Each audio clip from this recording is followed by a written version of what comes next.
मेरे पास आज एक 55 ईयर ओल्ड पेशेंट आई थी। प्रॉब्लम उनकी ये थी कि ऑलमोस्ट 1.5 साल से उनको ऑफ एंड ऑन ब्लीडिंग रहती है या बहुत ज़्यादा पानी पड़ता रहता है। तो जब मेरे पास आई उनके पास बहुत सारी अल्ट्रासाउंड्स भी थी और अल्ट्रासाउंड में बज़ाहिर देखने में कोई भी प्रॉब्लम नहीं थी। यूट्रस का साइज़ भी नॉर्मल था, साथ ओवरीज भी नॉर्मल लिखी हुई थी, तो एज़ सच कोई प्रॉब्लम नहीं थी। पर उनकी ये कंडीशन और ये जो सिम्पटम था कि उनको ऑफ एंड ऑन ब्लीडिंग रहती है, कई दफ़ा बहुत ज़्यादा हो जाती है, कई दफ़ा सिर्फ दाग के तौर पे रहती है और साथ में पानी का डिस्चार्ज भी रहता है। ये उनकी जो शिकायत थी ये 1.5 साल से वहीं बरकरार थी।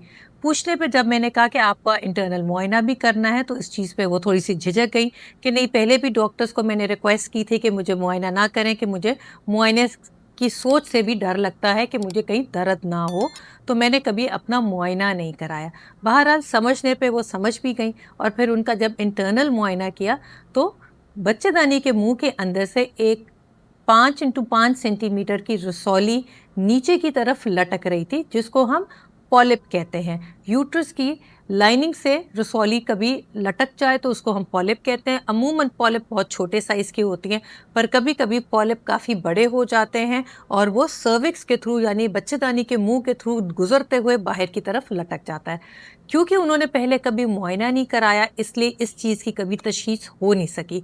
अल्ट्रासाउंड पे ये चीज़ मिस हो सकती है, क्योंकि अल्ट्रासाउंड तो पेट से कराया जाता है और अगर पॉलिप वजाइना के अंदर लटक रहा है तो वो अल्ट्रासाउंड पे नहीं नज़र आएगा, जो कि पेट का अल्ट्रासाउंड है। या तो किसी ने अंदरूनी अल्ट्रासाउंड कराया हो तब तो नज़र आएगा, पर जैसे कि ये खातून ने कभी मुआयना नहीं कराया तो ना कभी उन्होंने अंदरूनी अल्ट्रासाउंड कराया, इसलिए उनकी ये तशख़ीस लटकती चली गई, मिस होती गई। 1.5 साल हो गया, किसी ने उनको डायग्नोज ही नहीं प्रॉपरली किया कि उनकी क्या प्रॉब्लम थी।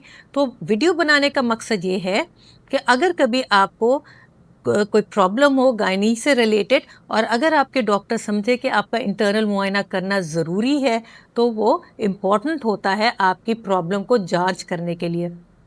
अल्ट्रासाउंड उसका नेबुल बदल नहीं है, जो कि हम एग्ज़ामिनेशन से चीज़ें देखते हैं। तो ये वीडियो मकसद यही है कि जब भी आपको एग्ज़ामिनेशन के लिए आपके डॉक्टर आपको कहें, तो आप प्लीज़ बगैर घबराए हुए आप वो ज़रूर करवाएँ।